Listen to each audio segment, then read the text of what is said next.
Bill Cosby, once America's dad, is now a sexually violent predator who will spend up to the next 10 years in a maximum security prison. This was the scene as the disgraced actor was led away in handcuffs, guilty of drugging and assaulting Andrea Constand in 2004. Cosby's many accusers, waiting for many years for this day, vow that their fight is not over. While Cosby says he will appeal the conviction because he is a victim of racism and a, quote, sex war going on in Washington today. The case marks the first high-profile conviction since the Me Too movement cast a spotlight on stories of sexual assault, particularly those in Hollywood. So joining me now to put the verdict and the sentencing into perspective is attorney and legal commentator B.J. Bernstein. B.J., welcome to the program. Hi, Janet. Thanks for having me and talking about this important topic because with the news with the Supreme Court and with Cosby, and we're bombarded with this, clarity is needed about what the law is and what's happening. That is very true. And actually, since you just mentioned the Supreme Court, I do want to mention that Cosby's PR person came out, and of the many things that he said, he put Bill Cosby's case and what's happening to Brett Kavanaugh, the accusations that he's now facing, into the exact same boat. Is that fair to do? It's good lawyering probably on his part, trying to put it all together. The truth of the matter is these issues we've been struggling with for a long time. This conduct is not new. I've been practicing law for 31 years, and these issues have always come up in cases of sexual assault, and you can't compare it that way. One of the issues that we've seen now with at least Cosby being sentenced is that for people who might still have an emotional attachment to him, or at least to the characters that they knew him from in the 70s and 80s, are wondering if it's worth putting someone who's already so old and so disabled behind bars and punishing them this way. Why was that necessary for the judge to do? You know, it was necessary because he was convicted of a serious felony offense, a sexual offense at one. The judge put him on the sex offender registry as required under Pennsylvania law. And it's required to it is a mandatory minimum of period of time of incarceration when you assault someone like this. So that, the fact that there's a window here of 3 to 10, it could have been harsher, probably did take into account his age.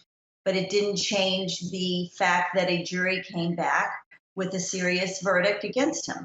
Does the fact that his legal team plans to appeal make any change or difference? I mean, we know he went immediately to jail, but does his legal team really stand a chance of appealing and overturning this conviction? You know, it depends.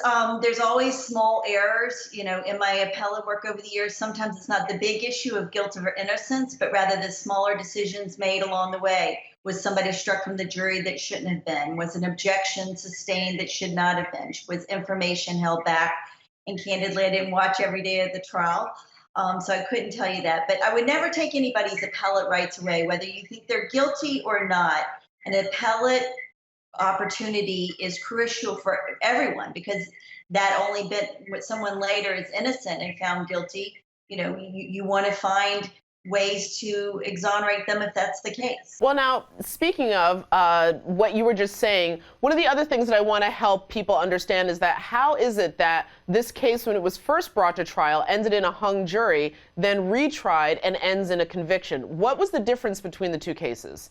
Well, the most blaring one in terms of ruling by the judges, in the initial case, there was only one other woman allowed to testify as what's called a similar transaction. Andrea Constand, who was the victim, testified, and then one other person. The shift in the second case is there were 5 women who were able to testify that they had been assaulted by Cosby as part of a similar transaction, showing a pattern on part of Cosby of manipulating women, giving them drinks, etc., or drugs, and then sexually assaulting them. So that was certainly a big shift in the judge's handling of the case. And then there's also just, a jury is different every single time. It's a different group of people who have different life experiences. And in one case, they can disagree. And then in another case, a different group of people can come together and have a verdict. It happens all the time where there is a hung jury, and the state comes back immediately and tries the case again. I've done that, had that happen myself. Now, well, when it comes to the issue of how the law is handled, there's been so many talk, even here in New York State, of extending the statute of limitations. That seems to be one of the hindrances in terms of bringing charges and some of these other accusations that we've been reading about recently in the news is that, but the statute of limitations has run out, so there's nothing that can be done.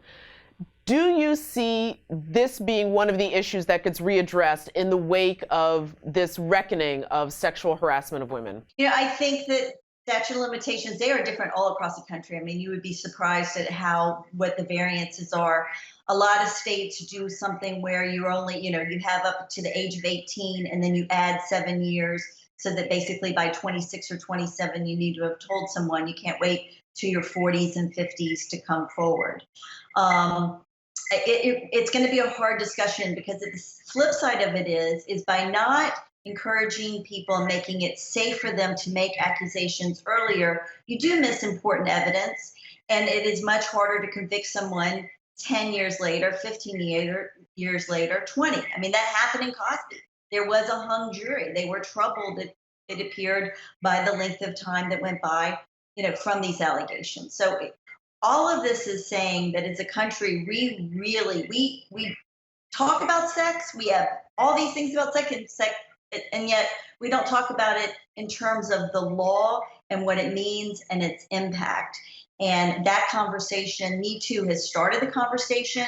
What's happening in the Supreme Court and Kavanaugh and the other new allegations coming out with him brings up more issues as well. How do you defend against it if you are innocent? And yet, how are you protected to make sure that someone is held accountable for their actions later on? And then throw on top of this that most of these cases are happening for situations in that age range of, I know what I see, 15 to 25 years old. BJ, thank you so much for joining us on the program and giving us the much needed legal perspective into where the Cosby conviction fits into this larger discussion. Thanks, Jen. Thank you.